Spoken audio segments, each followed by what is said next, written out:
एक गलत फायर कैसे बना मर्डर केस। हेलो एवरीवन, आप सबका स्वागत है हमारे चैनल पर।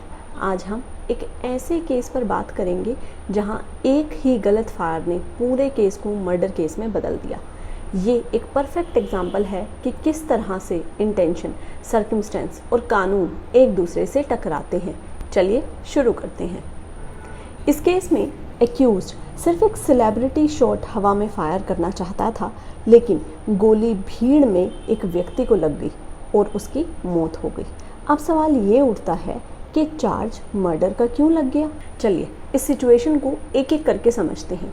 एक्यूज्ड एक लोकल सेलिब्रेशन में शामिल था और उसने सोचा कि अपने लाइसेंस्ड रिवॉल्वर से हवा में गोली चलाकर खुशी मनाएंगे। उसका इंटेंशन सिर्फ उसका फायर करने का था, लेकिन या तो उसका गोली पे कंट्रोल नहीं किया या फिर नेग्लिजेंस दिखाई, जिसकी वजह से गोली एक बाय स्टैंडर को लग गई और उसकी जान चली गई।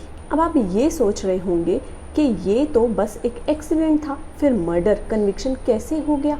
इसका जवाब मिलता है लीगल इंटरप्रिटेशन ऑफ इंटेंशन और नॉलेज में।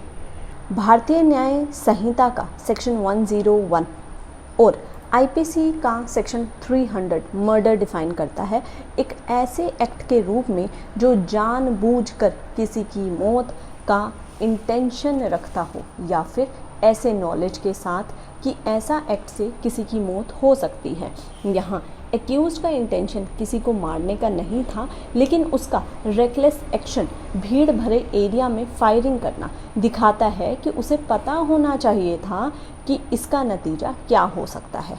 ये भी देखा गया कि क्या केस को culpable homicide not amounting to murder कहते हैं, लेकिन सिचुएशन को देखते हुए और एक्यूज्ड के डेंजरस एक्ट को ध्यान में रखते हुए कोर्ट ने इसे मर्डर करार दिया और सज़ा दी रिगेरियस इम्प्रिजमेंट की। ये केस एक सबक देता है कि कोई भी एक्शन के कॉन्सिक्वेंसेस होते हैं, खासकर जब आप फायर आर्म्स हैंडल कर रहे हों। सेलिब्रिटी फायरिंग ना सिर्फ खतरनाक है बल्कि इलीगल भी है, और इस केस ने ये दिखा दिया कि इसका अंजाम कितना सीरियस हो सकता है। तो आज के केस एनालिसिस में बस इतना ही। अगर आपको ये वीडियो इन्फॉर्मेटिव लगा तो लाइक, शेयर एंड सब्सक्राइब करना ना भूलें और कमेंट में बताएं आपको कोर्ट का डिसीजन कैसा लगा।